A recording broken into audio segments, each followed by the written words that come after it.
retrouve notre chroniqueur Marc Quentin, le gourou de la moto, du show de moto. Écoute, on va faire un comparo aujourd'hui sur des motos de touring, qui est vraiment un segment de marché hyper populaire au Québec. Donc, parlons de ce qu'on a ici. On a un FLH TK, mieux connu sous le nom de... Electroglide Ultra Limited. D'accord, ça, c'est bon, je ne m'en rappelle jamais. Et le Vulcan ici. Le Voyageur ABS.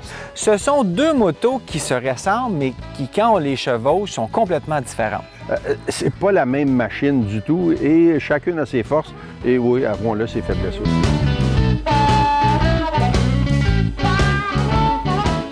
Bon, moi, la Harley-Davidson, je la trouve belle. Comme 50% du monde qui achète des motos en Amérique du Nord, tout le monde l'adore. C'est une belle moto. Oui.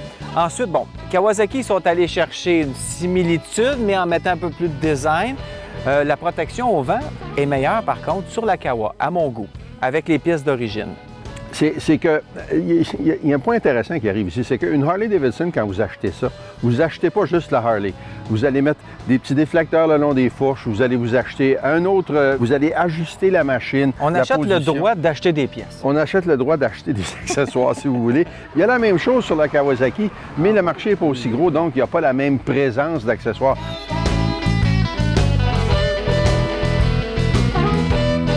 Au niveau moteur, il y a des gros moteurs là-dessus, mais avec des comportements différents. J'ai senti peut-être un peu plus de technologie du côté du Kawasaki. C'est que Harley-Davidson, c'est des motos refroidies à air.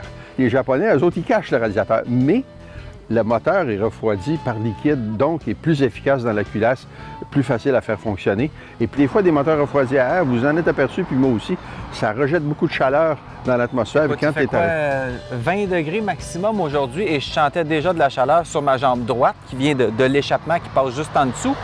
Je me disais, qu'est-ce que je fais si je suis au Nevada et j'ai ça? Ça me prend des pantalons en amiante là, parce que ça pousse la chaleur. La Kawasaki aussi, on sent de la chaleur, mais on en sent beaucoup. On en sent beaucoup moins.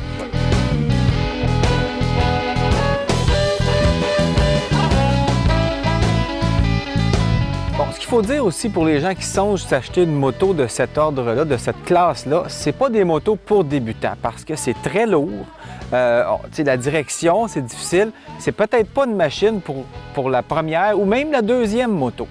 Non, certainement. Écoutez, des machines qui pèsent 400 kg à vide, ajouter de l'essence, ajouter le passager, passagère, des sacoches, oui. Quand tu as 800 livres plus 200 livres, 250 livres de passagers et d'essence, puis tout ça, bien là, ça commence à tomber. Quand tu roules lentement, c'est surtout pas des machines urbaines. Oh, pas du tout. C'est des machines qui aiment ça rouler, là, tu sais. Étire-leur les jambes, tu sais, pars de Montréal, va jusqu'à Vancouver, tourne à gauche, va jusqu'à San Diego, tourne à gauche, va jusqu'à Miami, tourne à gauche. C'est fait pour ça.